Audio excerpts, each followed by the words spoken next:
versículo 1 a 7.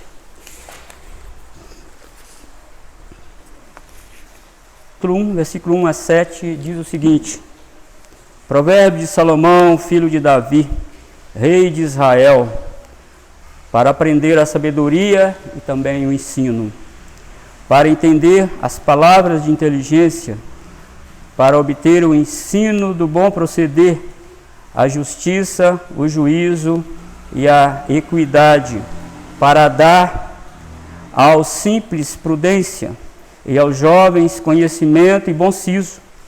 Ouça o sábio e cresça em prudência, e o instruído adquira habilidade para entender provérbios e parábolas, as palavras e enigma dos sábios. O temor do Senhor é o princípio do saber, mas os loucos desprezam a sabedoria e o ensino. Olha, irmãos, tem umas 5 cláusulas aqui nesse capítulo 1, até o capítulo 1, versículo 1 até o 7.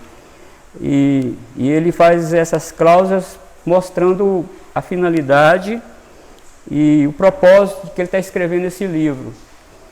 Observe aí as preposições: para aprender, para entender, para obter, para dar aos simples instrução, para entender provérbios. Então ele mostra aí a finalidade de ele estar escrevendo este livro. Aqui não é só o capítulo 1. Ele está falando que a finalidade de ele escrever esse livro é exatamente isso, para que as pessoas, os sábios, fiquem ainda mais sábios quando leem esse livro. E nós precisamos, irmãos, observar também que a mola propulsora deste livro,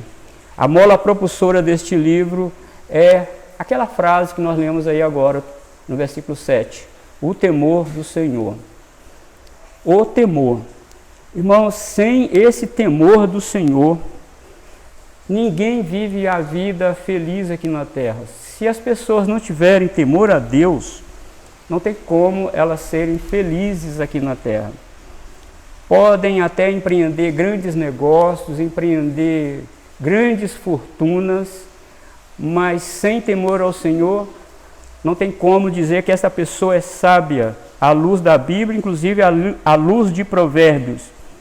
E como essa pessoa vive no mundo, isso demonstra se ela tem ou não sabedoria. Esse comportamento da pessoa, como ele transige nos negócios, na sua vida particular, em qualquer situação da sua vida, isso mostra se ela tem ou não sabedoria. E é claro que uma coisa é consequência da outra. Se ela não tem sabedoria, então ela não tem temor. Porque o temor do Senhor é o princípio da sabedoria. Mas aí pode surgir aquela pergunta, né? O que significa a palavra temor aqui em Provérbios? O que significa isso? Tem 2 significados. E eu acredito que esses 2 permeiam, né, toda a Bíblia. É reverência a Deus e medo de Deus. A palavra temor, lá mesmo na raiz dessa palavra no hebraico, é medo de Deus. As pessoas precisam ter esse tipo de medo de Deus. É claro que a Bíblia fala de diversos tipos de medos. Está lá temor, que a tradução diz temor. E nós sabemos que nós lidamos com vários tipos de medo. Imagina você estar nadando num lago, você está lá nadando num lago e de repente você vê um crocodilo que vem à sua frente. Você vai ter medo. Ou se você estiver passeando, andando em um sítio e você escuta um barulho de um chocalho, de uma cascavel, é claro que você vai ter medo. Então, irmãos, mas é a mesma palavra aqui, medo, e nós temos que ter esse sentimento em relação ao nosso Deus, porque Eclesiastes também, Provérbios, demarcam uma distância, né, entre o homem e Deus. Olha, você deve temer a Deus porque Deus está no céu e tu na terra. Deus é o Criador e você é criatura. Deus é finito e Deus é infinito e você é finito.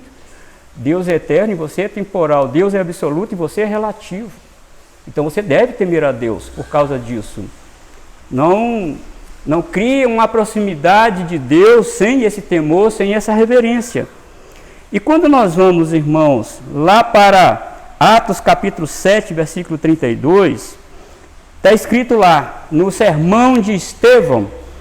Estevão relata algo interessante aqui em Atos capítulo 7, 32. Eu sou o Deus dos teus pais. Deus falando, ele está fazendo um relato de lá. De Abraão, de Isaque e de Jacó. Moisés, tremendo de medo, não ousava contemplá-la. Você sabe desse contexto aqui, né? Moisés estava pastoreando as ovelhas do seu sogro Midian e de repente ele olha uma sarça pegando fogo. E uma voz sai de dentro desta sarça.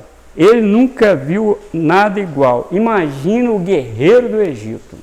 Um homem treinado para enfrentar diversos perigos, diversas lutas, mas ali não, ali Estevão diz que ele, no hebraico lá, a ideia, irmãos, é os joelhos bateram no outro de medo. Que é isso que está acontecendo? Nunca vi uma coisa dessa. E Moisés aproximou, ele vendo aquela sarça queimando, ele se aproximou, aí a voz saiu de dentro da sarça, uma sarça falando. Moisés tremeu de medo. O que está acontecendo aqui? Esse sentimento que Moisés teve, essa reação que Moisés teve, é que nós devemos ter com Deus. E você sabe o que é que aconteceu lá, né? Deus falou para Moisés, você não chega para cá, tira a sandália dos teus pés, porque o lugar que você está pisando é terra santa. Tem um outro texto, em Êxodo capítulo 20, versículo 18, que também diz que o povo de Israel estremeceu quando Deus apareceu com vozes, trovões e relâmpagos. E eles nem ao menos quiseram ficar perto do monte, de tão com medo eles ficaram. E nem quiseram, irmãos, que Deus falasse com eles diretamente. Eles falaram, não, Moisés, fala com Deus para não falar conosco diretamente. Fale com você e você fale para nós. Eles não quiseram aproximar. E o texto lá diz que eles tremeram de medo, porque Deus veio com... Imagina Deus falando com aquele som de trovão e aqueles relâmpagos cortando o Monte Sinai. Imagina isso, como que ficaram o coração daquelas pessoas. E esses são tipos de medo, irmão, relacionado com reverência também. Reverência, eu estou diante de algo estupendo. Eu estou diante de algo muito santo. Eu estou diante de uma pessoa que fala com vozes parecendo trovão, que solta relâmpagos, fogo fumegando. E você lembra da passagem, né? O que Deus falou? Moisés, até um animal que tocar nesse monte morre. Você vê a grandeza de como que Deus apareceu. Aqui o texto diz que eles ficaram com muito medo de Deus. Agora, irmãos, voltando para o nosso texto e para o nosso contexto, melhor dizendo, está faltando temor a Deus. Está faltando temor a Deus nessa geração, está faltando temor a Deus na liderança das igrejas, não vou falar de uma igreja. Irmãos, o sagrado está sendo profanado, o sagrado está sendo banalizado. No culto, vou começar aqui no culto. Muitos perderam o temor de Deus, porque não tratam o sagrado como separado para Deus. A falta, meus irmãos, é tão grande de temor a Deus, que muitos vivem na igreja como se Deus não estivesse presente, como se Deus nem existisse. Irmãos, quando nós abrimos o culto aqui, em nome da triunidade, quando nós fazemos oração de adoração, invocação, espiritualmente Deus vem. Deus está presente conosco aqui. E nós não podemos tratar esse momento aqui sem, como diz Hebreus tem uma outra maneira de dizer isso. Ele diz, nós devemos chegar a Ele com reverência e santo temor. E quando Deus vem, quando nós fazemos essa abertura, quando nós nos preparamos para iniciar o culto, irmãos, Deus chega, Deus vem espiritualmente, Deus está presente através do seu Santo Espírito. E sabe, irmãos, eu tremo de medo de profanar o sagrado. Eu tenho muito temor nesse sentido, de que eu esteja fazendo algo que não esteja agradando a Deus. E às vezes, antes de sair de casa, no domingo, eu fico com a minha mente no culto, vocês querem saber. A minha mente no domingo fica no culto, ó Deus, eu sou responsável pelo culto, eu sou responsável pela pregação, eu sou responsável pela liturgia da igreja. Senhor, coloca mais temor no meu coração, porque quando nós fazemos essa oração de invocação da presença de Deus, eu estou sendo redundante aqui, queridos irmãos, mas é para ficar bem cravado. Deus vem mesmo, e Deus está aqui. E nós não podemos tratar o sagrado de forma profana. Há reuniões, irmãos, culticas, que são uma verdadeira loucura. Parece que as pessoas estão no sanatório. Gritaria, balbúrdias, rodopios, comportamentos indecentes e muitas outras bizarrices. E pasmem, tudo isso em nome de Deus. E eles dizem, isso aqui é obra do Espírito Santo. O que você está vendo acontecer aqui, diz eles, esses líderes aí, é obra do Espírito Santo, é o Espírito Santo que está jogando vocês no chão. Irmãos, eu vi algo que eu fiquei estremecido, porque a pessoa disse que é o Espírito Santo que estava fazendo aquilo, onde fizeram uma fila no corredor da igreja e várias mulheres subiram nas costas dos homens e saíram andando dentro da igreja e falando lá aquelas coisas, aquelas palavras desarticuladas. E eles disseram, sem nenhum temor a Deus, isso é o Espírito Santo. Irmão, isso é uma blasfêmia contra o Espírito Santo, falar uma coisa dessa. Atribuir uma obra que não é dele. Meu Deus, falta temor, irmão, no culto. Eu nunca li, irmão, nas Escrituras Sagradas, que o Espírito Santo, que ele age de forma desordeira e indecente na igreja. Eu nunca li isso na Bíblia, que o Espírito Santo faz isso. Nunca li. John Murray, falando sobre isso, ele escreveu, a quem e como adoramos determina o nosso comportamento. E o nosso comportamento revela se tememos a Deus ou não. Como, irmãos, a gente precisa pensar, até mesmo na nossa vida diária, né? Se nós estamos temendo a Deus. Eu sempre estou fazendo uma autoanálise assim na minha vida, e Deus sabe como que eu sou falho, né? Como nós somos falhos, todos nós somos falhos. Uma análise da nossa vida. Senhor, eu preciso ter mais temor ao Senhor. Eu preciso ter mais temor ao Senhor. E tudo isso, irmão, nós viemos com essa carga durante a semana para o culto a Deus. E o culto a Deus é o fechamento, vamos dizer assim, é a cereja do bolo, vamos dizer. É a pérola. O culto a Deus no domingo, né? Fecha tudo durante a semana. E como nós fazemos isso, e como nós fizemos durante a semana, vai demandar se nós fizemos tudo com temor a Deus ou não. Irmãos, há algo também que eu vi um dia desse na televisão. Eu estava na televisão com o canal lá, mudando de canal, e eu vi um pastor ministrando o sacramento da ceia do Senhor. Eu fiquei pasmo eu falei, não estou acreditando que eu estou vendo e ouvindo o que ele está falando. Esse programa aí, show, que você sabe o que é. O pastor, irmão, depois de orar, pediu que todos os crentes participassem da ceia. Ok, até aí, ok, ele consagrou os elementos.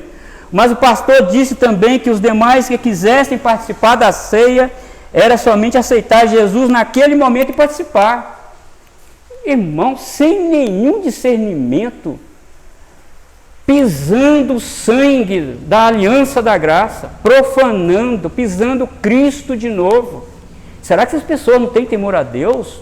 Será que eles não sabem que eles estão levando juízo para as pessoas que estão participando desse santo sacramento e também sendo responsável pelo juízo de Deus que cairá sobre ele, certamente cairá sobre ele e sobre essas pessoas que estão agindo dessa forma? Oh, irmãos, como uma pessoa vai aceitar Jesus ali na hora e participar do sacramento da ceia sem saber o que ele está fazendo? Talvez ele esteja até bêbado, talvez ele esteja com a vida toda desorganizada. E lá em 1 Coríntios capítulo 11, tem uma regra disso que a gente deve pensar. Examina-se, pois, o homem a si mesmo, e toma desse pão e beba desse cálice. Olha, por causa de não discernir o corpo do Senhor, é porque tem muita gente fraca, doente, muitos dos que morrem dentro da igreja por causa disso. Falta de temor a Deus na ministração do sacramento da ceia do Senhor. E agora, irmãos, falta temor a Deus também nos padrões da vida cristã.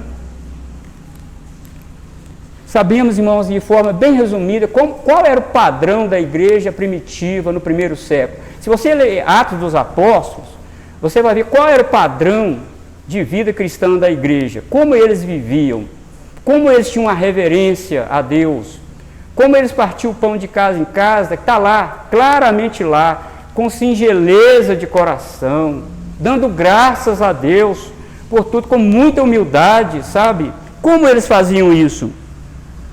Mas tem uma nota em Atos 9:31 que eu vou ler para você. Atos 9:31.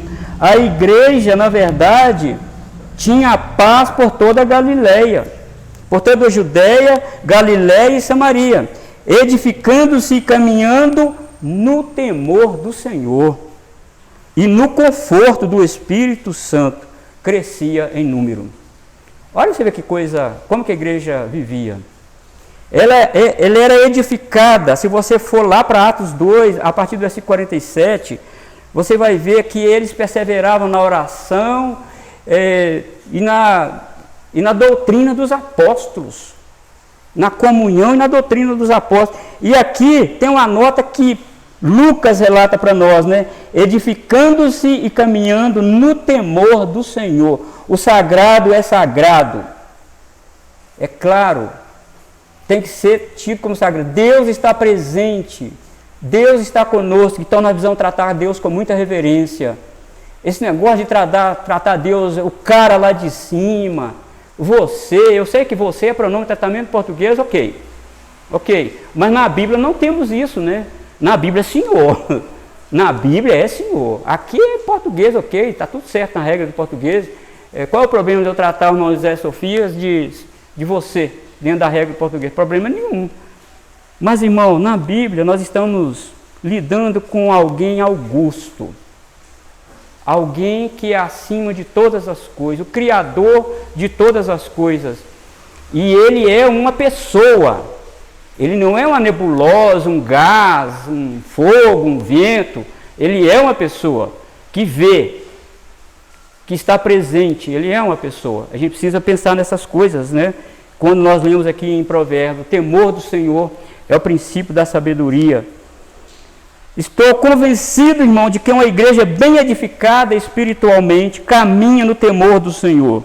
E essas coisas juntas geram encorajamento no Espírito Santo. E no final, há crescimento também numérico. E eu creio nisso, irmão, que a boa doutrina gera crescimento numérico. Eu não sou daqueles que creem que uma boa doutrina gera uma evasão da igreja. Não, eu creio que uma boa doutrina gera, sim, crescimento na igreja. Mas, irmãos, isso aqui é o primeiro século. Mas a partir do segundo século, precisamos recorrer aí à literatura extra-bíblica, né? E o livro da História da Igreja Cristã, escrito por W. Walker, na página 138, ele nos dá a seguinte informação do padrão dos cristãos a partir do segundo século. Olha para você ver o que ele escreveu. Eles viviam repudiando a corrupção política, a corrupção moral e a corrupção religiosa. Esses irmãos se manifestaram contra a corrupção na política, mesmo sendo poderoso o imperador romano. Eles morreram. Mas eles disseram: imperador, você está errado. Você está transigindo com um sagrado. Isso aí não é atribuição sua. E muitos morreram por causa de ter, irmãos, ter tido uma postura de reverência a Deus. Essas, irmãos, são posições que aquele que teme a Deus deve adotar na sua vida diária. E é uma vergonha nós falarmos de políticos cristãos. É uma vergonha quando eu ouço no jornal bancada evangélica.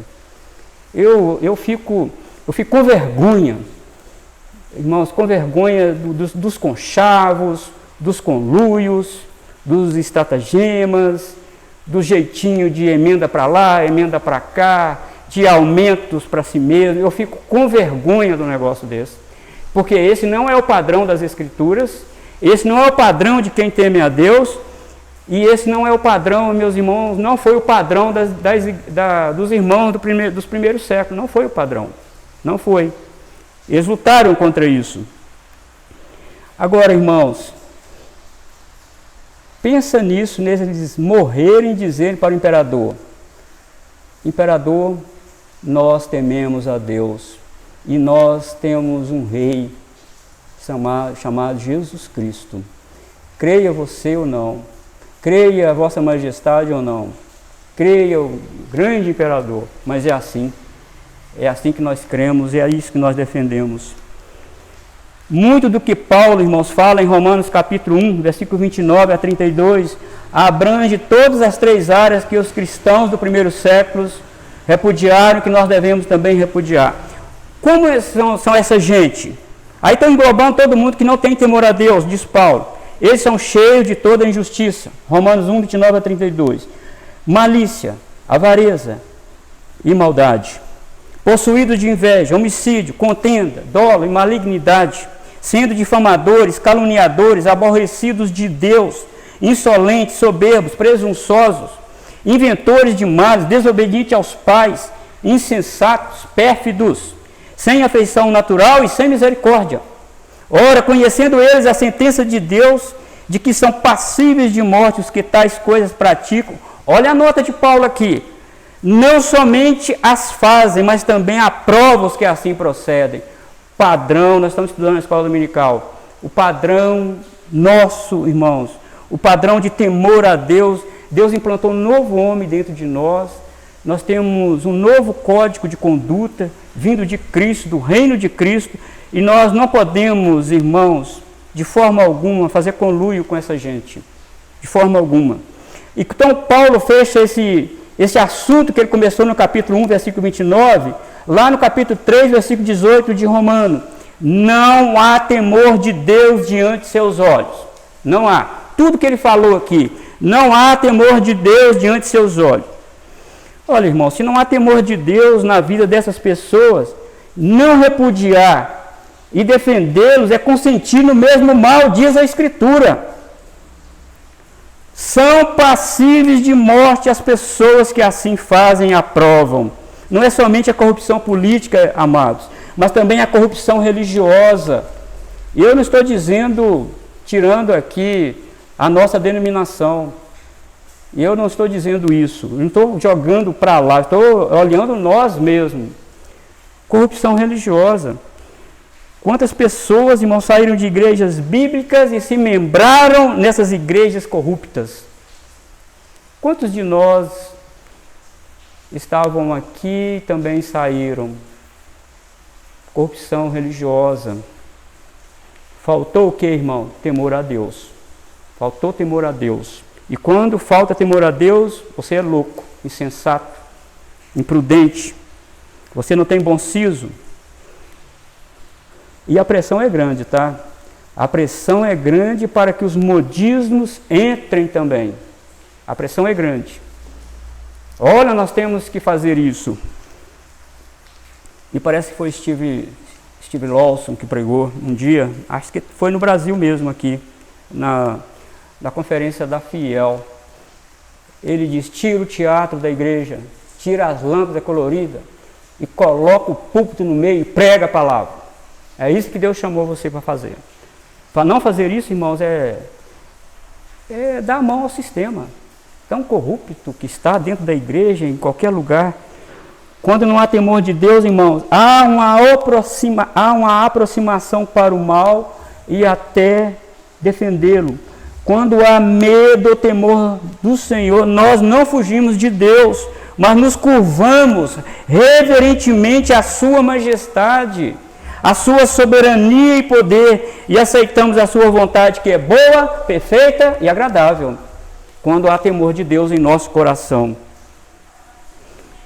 O que diz lá Provérbios 8, versículo 13? Se você quiser conferir, o temor do Senhor consiste em aborrecer o mal, a soberba, a arrogância, o mau caminho e a boca perversa, eu os aborreço. O temor do Senhor, irmãos, está fundamentado em aborrecer o mal. Essa palavra pode se referir, irmãos, princípio de sabedoria que ele falou lá, princípio de sabedoria pode se referir ao aspecto temporal ou cronológico dessa sabedoria. Temporal, eu quero pegar dois aqui, esse temporal e o cronológico. Temporal é aquilo que demarca o início de alguma coisa ou evento. Marcou o início. Quando você abandonou o caminho da insensatez e da loucura do mundo. Quando aconteceu isso na sua vida? Ali começou o princípio de sabedoria. Como alguns nossos queridos irmãos falam, quando você aceitou Jesus, o temor da sabedoria, a sabedoria começou ali, na sua vida. Isso, quando fala assim, o temor do Senhor é o princípio de sabedoria e também é o aborrecer o mal, a soberba, a arrogância, o mau caminho e a boca perversa. Então, quando nós nos aproximamos de Deus e o Deus gera uma nova vida em nós, irmãos, isto é aqui temporal, mas não pode ser ficar no temporal. Marcou o início da nossa vida, mas precisa ser cronológico também. E o cronológico está ligado com o prosseguimento daquilo que foi iniciado no aspecto temporal. A vida cristã tem um início, mas esse novo começo não pode ficar estagnado. Não pode.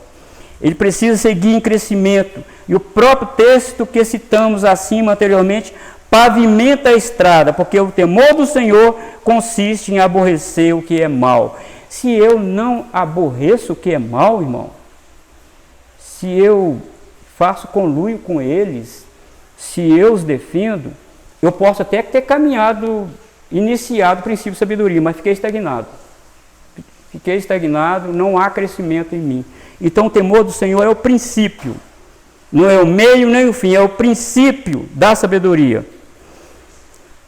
Agora, irmãos, quando vamos para o livro de Jó, ficamos encantados com a declaração a respeito dele no capítulo 1, versículo 1. Havia um homem na terra de Uz, cujo nome era Jó, homem íntegro e reto, temente a Deus, que se desviava do mal. Aqui nesse texto temos também os dois aspectos, do temporal e cronológico. Jó não somente, ele não praticava o mal, mas ele se afastava do mal e também não defendia quem praticava o mal. Parece que Jó ficava mais ou menos isolado, razão pela qual aqueles amigos tanto torturaram.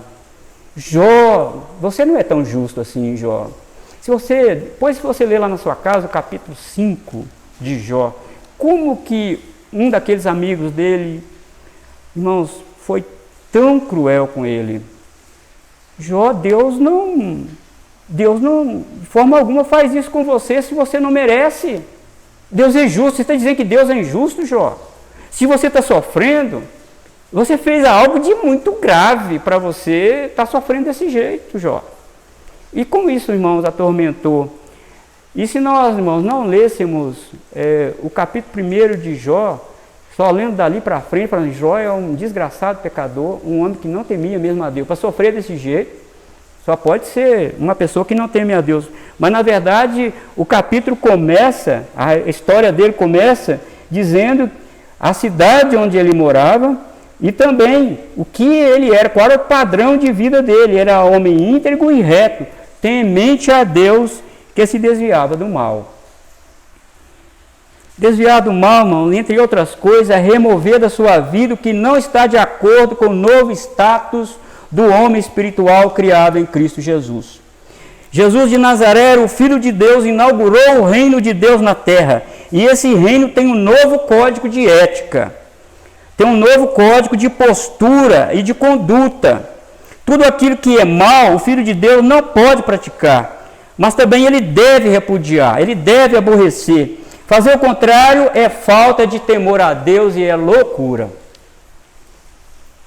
Loucura. Mas eu preciso dizer também, irmãos, que temor de Deus é também ter medo, como eu falei no início. Tem pessoas que podem até dizer, olha, depois que Jesus Cristo veio, nós não precisamos ter medo mais de Deus. Isso é coisa lá do Antigo Testamento, pastor. Você está falando que nós devemos ter medo de Deus? Isso é lá no Antigo Testamento. Hoje nós não precisamos ter medo de Deus. Em certo sentido, é verdade. É verdade. Jesus foi punido em nosso lugar. E nenhuma condenação há para aqueles que estão em Cristo Jesus. Isso é verdade. Mas não esqueça de uma coisa. Não esqueça de uma coisa. Deus continua sendo Deus e nós criaturas. Diz a palavra de Deus, seja Deus verdadeiro e todo homem mentiroso. Olha a distância que tem. Olha a distância que há entre ele e nós. Agora eu quero te levar para Deuteronômio 17, versículo 12 e 13. Está escrito que se algum homem não ouvir o sacerdote e nem ao juiz, esse homem será morto. Para quê? Vamos ouvir o que está escrito lá. O homem, pois, que se houver soberbamente, não dando ouvido aos sacerdotes, que está ali para servir ao Senhor, teu Deus, nem ao juiz, esse morrerá. E eliminarás o mal de Israel, para que todo o povo o ouça. Tema, olha para você ver, tema e jamais se ensoberbeça. Este homem que não deu ouvido ao sacerdote, nem ao juiz da cidade, Deus disse, ele será eliminado. Para quê? Para que quem viu ele sendo morto, tema. Olha, Deus não está brincando com isso. Deus não está brincando. Deus está levando isso muito a sério. Agora, irmãos, vamos para Deuteronômio 21, versículo 18 a 21. Deuteronômio 21, versículo 18 até o 21. Se alguém tiver um filho contumaz e rebelde, que não obedece à voz de seu pai e a de sua mãe, e ainda castigado, não lhe dás ouvido, seu pai e sua mãe o pegarão e o levarão aos anciãos da cidade, à sua porta, e lhes dirão, esse nosso filho é rebelde e contumaz, não dá ouvidos à nossa voz, é dissoluto e beberrão. Então todos os homens da sua cidade o apedrejarão até que morra. Assim eliminarás o mal do meio de ti. Todo Israel ouvirá e temerá. E aqui fica um alerta, irmãos, para nós temermos a Deus. Nós temos esse sentimento, sim, de que Deus, Ele não aceita que a sua glória seja tocada. Deus não aceita que o sagrado seja profanado. Deus jamais aceita isso. Irmãos, agora vamos aqui para o Novo Testamento. Vamos olhar um casal que entrou na igreja. Na verdade, eles não entraram os dois juntos, né? Você sabe de que eu estou falando, lá em Atos 5. Casal vendeu a propriedade lá, acertaram lá, e aquela coisa toda, vamos falar que nós vendemos por tanto, mas você sabe, né? Tem um valor aqui para nós. E nós vamos chegar lá perto dos apóstolos e vamos falar que esse é o valor da venda do imóvel. E vamos depositar aos pés dos apóstolos. E o que aconteceu com o homem? Morreu lá na hora, diante dos apóstolos. E entra a sua mulher, depois com a oferta dela também. Não sei como que ela entrou, gabulosa, não sei. Eu só sei que também ela morreu lá. Agora imagina como ficou o sentimento dos crentes vendo aquilo.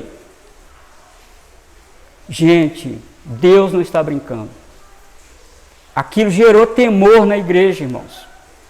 Aquilo gerou temor na igreja. Por isso que a igreja crescia no temor do Senhor. Eles viram o que aconteceu.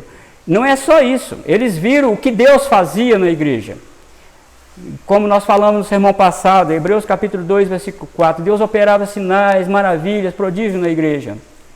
E a igreja crescia. Irmãos, a igreja, houve até ressurreição de mortos na igreja. Um anjo foi lá e soltou Pedro, soltou Paulo, e houve morte instantânea na igreja. Isso é para quê? Olha, Deus de fato não está brincando de ser Deus, Ele é Deus. Isso tem que gerar temor dentro do nosso coração. Isso precisa gerar temor em nosso coração. Agora, irmãos, quando vamos lá para Hebreus capítulo 4, e eu até te encorajo a ler o capítulo 3 e capítulo 4 de Hebreus.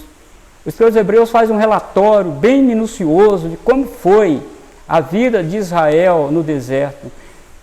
E ele diz lá que Deus matou aquela geração no deserto porque eles não creram em Deus. Eles tentaram a Deus. Eles não tiveram temor a Deus. E quando ele entra no capítulo 4 e o verso 1, ele inicia a sessão dizendo que, olha, temamos, portanto. Confere aí para você ver, capítulo 4 de Hebreus. Temamos, portanto. Ele faz esse relatório e volta para os seus leitores dizendo, você viu essa história deles, do povo de Israel? Como Deus eliminou eles? Como Deus puniu por não ter temor a Ele? Então, temamos também, portanto. Irmãos, é isso. E quando ele vai para o versículo 12, ele fala que a palavra de Deus é uma espada de 2 gumes. Não pense você que aquilo ali não é juízo. Espada de 2 gumes? Para que serve uma espada de 2 gumes? É exatamente para emitir um juízo definitivo. Espada de 2 gumes, que corta, que traz juízo, que descobre, como ele fala no versículo 13, né, que ele não há ninguém encoberto, não há nenhuma criatura encoberta diante dele. Ele expõe tudo. E isso, irmão, deve gerar temor em nosso coração. E quando ele fala lá, especialmente no verso 11, sobre a necessidade de esforço. Você que está com a Bíblia aberta aí, olha o versículo 11. Há uma necessidade de esforço da nossa parte para não cairmos como eles caíram pelo poder da espada da palavra de Deus. Porque o corte da espada era esse: jurei na minha ira que não entrarão no meu descanso. Isso deveria nos causar espanto, se não relacionarmos com Deus com temor. E agora, irmãos, em último aqui, Hebreus capítulo 10, versículo 25, temos uma clara exortação para aqueles que deixaram de congregar. Não deixeis a vossa congregação como é costume de alguns. Isso é perigoso, irmãos, para a alma, porque essa pessoa pode estar vivendo deliberadamente em pecado, o contexto diz isso. Essas pessoas que deixam de congregar de forma deliberada, está também pecando deliberadamente, visto que não está valorizando o sacrifício de Cristo, e com isso pode estar calcando os pés do Filho de Deus, profanando e ultrajando o Espírito da graça. E há uma conclusão no verso 31 que deve, irmãos, fazer-nos sair daqui tremendo de medo. Horrível coisa é cair nas mãos do Deus vivo. Deixe de congregar para você ver deliberadamente. Você está profanando o sangue da graça. Você está profanando a aliança do sangue de Cristo. E isso é falta de temor a Deus. Irmãos, há muitas outras nuances que poderíamos falar aqui sobre o temor a Deus. Mas vamos só fazer uma pequena aplicação aqui. Em João capítulo 4, 1 João, né, capítulo 4, versículo 17 e 18, diz que o amor lança fora o medo. Não devemos ter medo. Uai, pastor, você falou que devemos ter medo de Deus. E aqui João diz, o amor lança fora o medo. Mas você precisa ler o contexto de que medo João está falando. João está falando de medo de ser punido no inferno. Quem ama conhece a Deus. Quem ama não é assassino, ele está na luz. Quem ama, porque Deus é amor, diz João. Então é nesse sentido que se você está aperfeiçoado nesse amor de Deus, então você não tem medo de ser condenado no inferno. É esse tipo de medo que João está falando aqui. E isso, irmãos, Cristo Jesus, eu repito, Jesus levou as nossas iniquidades, os nossos pecados. Nesse sentido, da condenação no inferno, aquele que é salvo em Cristo Jesus não deve ter medo, mas ele deve viver a vida com muito temor a Deus, porque as consequências, irmãos, por falta de temor a Deus, são inevitáveis. E como tem pessoas hoje que estão, irmãos, sendo, vamos dizer assim, colhendo, como diz Paulo lá em Gálatas capítulo 6, aquilo que o homem semear, isso colherá. E isso é falta de temor a Deus. Então nós vimos aqui, irmãos, nessa noite, que temor a Deus, o princípio da sabedoria, ele é temporal, ele é cronológico. Temporal marca o início, que você saiu da loucura e foi para a sabedoria. Isso é o início. Mas você deve também prosseguir conhecendo a Deus e temendo a Deus. Isso é um aspecto cronológico. Mas também nós vimos aqui que o temor ao Senhor não é só reverência a Ele. Nós devemos também ter medo, em certo grau, do que Deus pode exigir de nós, como fala Hebreus capítulo 12 lá, depois você lê, que filho há que o pai não corrija. Se está sem disciplina, porque não é filho. Porque duas palavras que o escritor aos Hebreus usa lá, irmãos, que nós não gostamos muito, né? Açoite e disciplina. E nisso nós precisamos temer a Deus, irmão. Não medo da disciplina, mas temor a Deus por aquilo que Ele é, pelos seus atributos invisíveis e visíveis, pelos seus atributos comunicáveis e não comunicáveis, pelo ser de Deus, por aquilo que Deus fez por nós através de Cristo Jesus e pela presença gloriosa do Espírito Santo na nossa vida. Então, irmãos, nós vimos aqui até agora humildade, confiança e temor a Deus. E esses degraus do nosso relacionamento com Deus precisam estar sempre em evidência. Que Deus em Cristo Jesus nos ajude a temer ao Senhor.